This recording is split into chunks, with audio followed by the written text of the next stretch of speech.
Mercado hoje subindo 4% nos Estados Unidos, depois de algumas semanas de sofrimento, muitas empresas de tecnologia caíram 50, 40, 60%.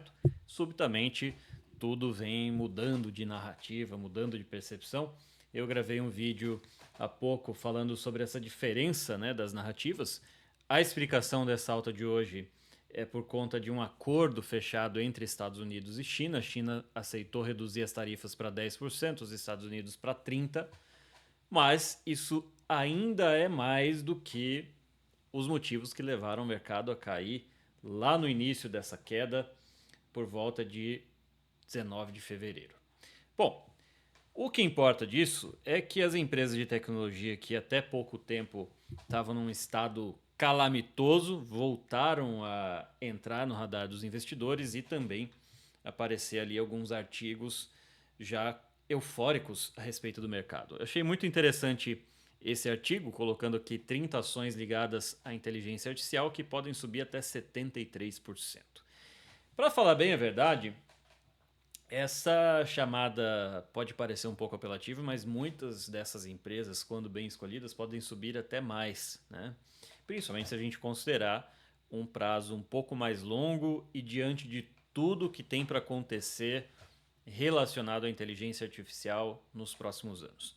A última vez que eu estive nos Estados Unidos para dar uma palestra, eu estava conversando com um americano que é muito bem formado e informado e nós discutimos a respeito do seguinte: a China tem uma superioridade em algumas tecnologias específicas, por exemplo, dos carros elétricos, das baterias elétricas, mas no geral, os Estados Unidos conseguem ser superiores em praticamente todas as áreas. Não à toa, os americanos são os que mais investem em tecnologia, são os que mais atraem grandes cérebros de todo o mundo, né? A gente for observar os fundadores que não são americanos, por que eles abriram as suas empresas lá nos Estados Unidos e não na Rússia, não no Brasil, não na Europa, não na China? Porque os Estados Unidos criam o ambiente ideal para essa tomada de risco, para inovação. E vocês vão perceber que muitas dessas empresas que são listadas aqui nesse artigo são empresas já de um tamanho razoável, empresas que já têm um bom faturamento, mas existem dezenas, se não centenas de empresas que têm um porte muito menor, estão em setores muito mais arriscados e que têm um potencial absurdo de crescimento. O grande ponto a partir de agora, bom, para quem me acompanha há mais tempo sabe que eu sou muito otimista a respeito desse isolamento dos Estados Unidos na dianteira, no pioneirismo, na liderança econômica e tecnológica do mundo. Eu acho muito difícil que em uma economia centralizada, como é o caso da China, eles consigam gerar essa superioridade geral, como eu comentei, a respeito dos americanos. Talvez em algumas indústrias eles consigam isso, mas dificilmente em todas, porque isso exige essa capacidade de inovação, de tomada de risco, de crescimento e, por que não, do capitalismo, né? Bom, indo aqui ao artigo, né? Ele menciona o seguinte, olha, primeiro, um ponto que é extremamente importante. A inteligência artificial tem sido chamada de quarta revolução industrial. Espera-se que a tecnologia impulsione a sociedade ao mesmo nível que tecnologias como a máquina a vapor, a eletricidade, na verdade o motor a vapor, a eletricidade e a internet. Qual é o grande ponto e qual a discussão a respeito da inteligência artificial atualmente? Porque existe muito medo, né? Toda nova tecnologia gera esse sentimento de medo, porque, de um lado, muitos consideram que ela pode tomar os empregos de grande parte das pessoas, e de outro, em relação ao grande ganho de produtividade que pode acontecer, sempre que nós falamos de aumento de produtividade, nós falamos por consequência de geração de riqueza. Quanto mais produtivo um país, mais riqueza ele gera com a mesma quantidade de recursos. Então, por exemplo, os americanos são muito mais produtivos, né? Um trabalhador americano é muito mais produtivo que um trabalhador brasileiro, logo, ele gera mais riqueza. E aí, qual é a melhor maneira de nós talvez não sermos vítimas da inteligência artificial? e lucrarmos com ela? Investindo nas empresas certas. Eu costumo dizer que nós estamos passando por alguns estágios da inteligência artificial. O primeiro deles foi o estágio do hardware, né? O gargalo era o hardware e foi resolvido pela Nvidia. Por isso que a Nvidia, em pouco mais de 2, 3 anos, teve um crescimento tão grande no seu valor de mercado, nos seus resultados, nas suas vendas, no seu lucro. Para quem não sabe, a Nvidia foi a principal ação que eu tive em carteira nos últimos 3 anos. Agora eu já posso comentar, início do ano nós zeramos a Nvidia. Ela foi um divisor de águas financeiro, tanto para mim quanto para os meus clientes, porque nós pegamos ali uma imensa valorização nesses últimos 3 anos. Eu confesso que a razão para nós termos pego um movimento tão grande em Nvidia não foi inicialmente por conta da inteligência artificial. Na verdade, a minha primeira opção era a TSMC, que é a empresa que fabrica os chips desenhados pela Nvidia, mas por conta de um risco geopolítico, né? Por acaso, naquele momento eu buscava uma alternativa para a TSMC, que fica lá em Taiwan e por consequência corre o risco de ser invadido. A minha segunda opção era Nvidia, só que no meio do caminho surgiu esse boom da inteligência artificial e nós acabamos surfando tudo isso. Naquele momento, eu expliquei, por exemplo, que alguns meses antes nós já víamos uma estagnação dos resultados da Nvidia. A Nvidia, especificamente, é uma empresa muito importante e, por isso, muito arriscada, porque ela acaba ficando no centro de uma guerra geopolítica em volta dos chips semicondutores, né? Nós vivemos hoje uma guerra, uma corrida tecnológica, e a Nvidia, por ter o principal chip, os chips mais poderosos, fica no meio disso. Então, de um lado, você tem uma empresa capitalista que quer vender o máximo possível, e de outro, você tem o governo americano que quer impedir que a Nvidia venda livremente os seus chips semicondutores para a China. Então, atualmente, para quem não sabe, a Nvidia não pode vender os seus melhores chips, ela tem que vender os chips de segunda linha. E isso deixa a empresa numa posição que eu prefiro evitar. Eu vou explicar um pouquinho aqui, contextualizando também, um pouco desse ecossistema da inteligência artificial, dos chips semicondutores, mas para vocês entenderem, então, a primeira fase foi esse gargalo dos chips, resolvido pela Nvidia. Segunda fase passa a ser a infraestrutura, né? Então, dos data centers, que é onde ficam hospedados esses modelos de linguagem, onde acontece ali o armazenamento, né, de todos esses recursos, de todos esses programas, de todas essas inteligências artificiais. E aí isso gera uma demanda muito grande por energia elétrica. Energia que os Estados Unidos não produzem em excesso nesse momento e que vão também precisar investir pesadamente. Como eu falei, produtividade é sinônimo de enriquecimento, mas não existe crescimento de PIB sem eletricidade, né? Então, produtividade de um lado, energia barata e abundante em outro. E só aqui nós já abordamos 3 setores, né? Os chips semicondutores, os data centers, né? 3 indústrias. Energia elétrica, e aqui de energia elétrica a gente pode ramificar para energia de gás natural, energia nuclear, né? Energias que sejam baratas, que sejam confiáveis. Então, entra muito aqui. E aí, o que a gente está falando, né, é de um setor que hoje movimenta por volta de 407 bilhões e que vai chegar a 1,8 trilhão até 2030. A gente está falando de 5 anos, né? Uma taxa de crescimento de 36% ao ano. Então, quer dizer, vamos considerar o seguinte: renda fixa no Brasil, que paga muito, paga ali por volta de 13 a 15% ao ano. O SP500 paga em torno de 11%, valoriza em torno de 11% ao ano. O Nasdaq em torno de 18% ao ano. E aqui a gente está falando de um setor que tem um potencial de crescimento de 36% ao ano, né? Por consequência, essas empresas têm um grande potencial de valorização. Só que, qual que é o ponto?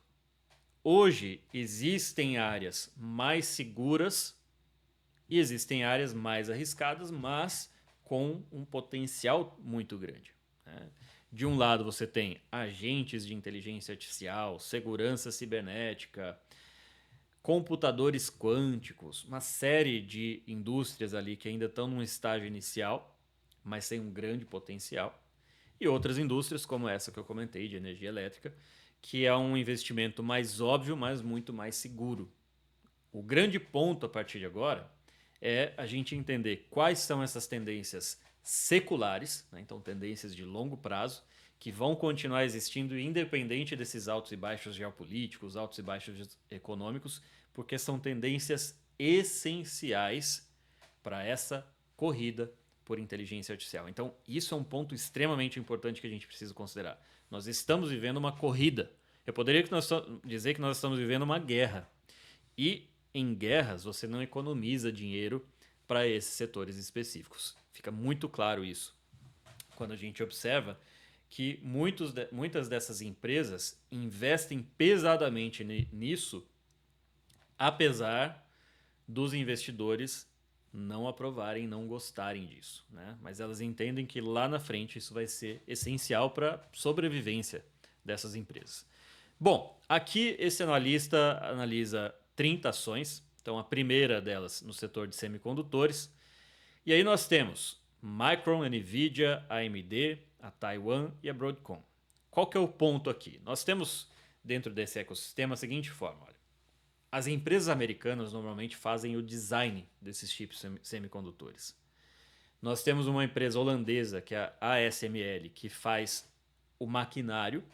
E nós temos a TSMC, que fica lá em Taiwan, que fabrica os chips semicondutores. Então a Nvidia, por exemplo, faz o design, a ASML vende as máquinas para a TSMC e a TSMC produz os chips nessa tecnologia incrível de produção, sejam eles desenhados pela AMD, pela Nvidia, pela Micron, pela Broadcom. Então, por que nós zeramos a Nvidia? Primeiro, ela já não vinha tendo o mesmo nível de crescimento. E segundo, pelo risco geopolítico. De todas essas, a que eu entendo que é a mais segura, apesar do risco de invasão de Taiwan, é a TSMC. Porque o raciocínio aqui seria o seguinte, olha, lá na corrida do ouro que aconteceu no Velho Oeste, lá na Califórnia, quem mais ganhou dinheiro não foram os mineradores, foram os vendedores de picareta. Então a TSMC é a empresa que vai produzir esses chips independente de quem fizer o melhor design, independente de quem for a dominante do mercado, porque só ela é capaz de fazer isso. Então aqui a gente vê, dentro desse potencial de valorização, no caso da Micron, 45%, Nvidia, 37%. Só que a gente precisa entender o contexto, né? Por que elas caíram, qual que é o risco inerente a essas empresas. Graficamente, a gente percebe, por exemplo, eu vou compartilhar aqui, a gente percebe, por exemplo, que a Micron vem aqui de um movimento de estagnação, que ela não consegue gerar valor desde junho de 2024, já praticamente 12 meses que ela está estagnada. Não consegue sair do lugar. Negocia abaixo da média de 200, que é um grande indicador. Se a gente olha, por exemplo, a Nvidia, que é a líder do setor, apesar de tudo isso que eu falei, olha, ela já vem retornando para mais ou menos 24, 25% da máxima histórica. Então, apesar de toda a turbulência, ela ainda está próximo desse patamar. Se a gente olha a AMD, por exemplo, que ficou ali em segundo lugar, ficou muito para trás em relação à Nvidia, tendência de baixa muito clara, né? Então, aí vai depender do perfil de investimentos, do perfil de ativo que você gosta de comprar, porque várias dessas estão em tendências de baixa e eu não vejo que exista um gatilho para mudar completamente a direção do mercado nesse momento. Segundo grupo de empresas seriam aqui as empresas de hyperscales, né? São as empresas que criam ali o processamento de nuvem, né? Então, todos esses modelos de linguagem de inteligência artificial precisam ser armazenados, precisam ser treinados, precisam ser processados dentro de um servidor, como se fosse um galpão lá dentro da internet, que é uma nuvem. E essas empresas ganham muito dinheiro com isso. O que pouca gente sabe é que uma das principais é o Google, mas a Amazon também está nesse negócio, Oracle está nesse negócio, Microsoft está nesse negócio. Então, quando você estuda um pouco melhor essas empresas aqui, muita gente se preocupa, né? Poxa, como que está o andamento do Google, que está em queda agora, da Amazon, da Microsoft. Mas elas já ficaram tão grandes que existem vários negócios maravilhosos ali dentro. É que são empresas que ficaram tão gigantes que não chama tanto atenção, mas são negócios muito sólidos, muito lucrativos. E nesse caso, você conseguir comprar Google, Amazon, Microsoft com um desconto de 30, 25% é algo realmente relevante, não acontece, né, o tempo todo. Então são várias empresas que já são gigantes, mas mesmo assim mantém esse potencial de valorização muito grande. Terceira indústria, indústria de consumo via internet. Aqui nós temos as chinesas, Alibaba e Baidu. Nós temos Apple e Meta. A Meta, por exemplo, soltou um relatório recentemente dizendo assim: olha, não existe negócio mais seguro, mais inatingível pelas tarifas do que um negócio de ads, né, de propaganda pela internet. E aí a gente percebe que a Meta funciona muito bem em diferentes cenários. A Apple é uma empresa que hoje em dia já não me agrada tanto porque ela não tem mais a mesma capacidade de crescimento, mas continuam sendo empresas maravilhosas. E aí, por que investir ou não investir em China? Aí entra uma questão que é filosófica. Primeiro ponto, a China intervém negativamente nos mercados quando convém. E em segundo ponto, é que eu entendo que nesse longo prazo, caso as políticas do Trump realmente entrem mais a fundo no Ocidente para bloquear um pouco desse comércio injusto que é feito pela China, essas empresas naturalmente têm um potencial de continuar sofrendo por algum tempo. O desafio dos chineses hoje é sair de uma economia focada em exportação e conseguir converter a sua própria população numa população de consumo. Só que o grande problema é, se todo mundo consumir como os americanos, a gente precisaria de ter 3, 4 planetas para suprir toda essa demanda. Então, realmente, nesse momento, o consumo americano é algo incomparável, né? É cultural, além de tudo. A quarta indústria, que é muito boa, muito interessante, é cibersegurança. Então, com o aumento desse uso da inteligência artificial, dos sistemas online, aumenta também a demanda por cibersegurança. A gente acabou de ver, algumas semanas atrás, supostamente um ataque hacker que derrubou o sistema elétrico na Espanha e em Portugal. Então são empresas que têm algum risco de imagem, porque ela pode, por exemplo, fazer a segurança de um determinado sistema do governo ou de uma determinada empresa e aquele sistema não funcionar. Mas é um setor que eu entendo que está dentro de uma tendência secular, cibersegurança. Quarta indústria, a indústria de software, aqui é onde tem a maior quantidade de empresas, várias empresas interessantes aqui dentro. Só que é difícil você identificar qual delas tem maior potencial. Uma dessas empresas aqui dessa lista é a nossa principal empresa na carteira. E aqui ele fala, olha, o software é a ponte entre a inteligência artificial e a capacidade das pessoas usarem essa inteligência artificial. Dentro aqui a gente tem vários tipos de usos.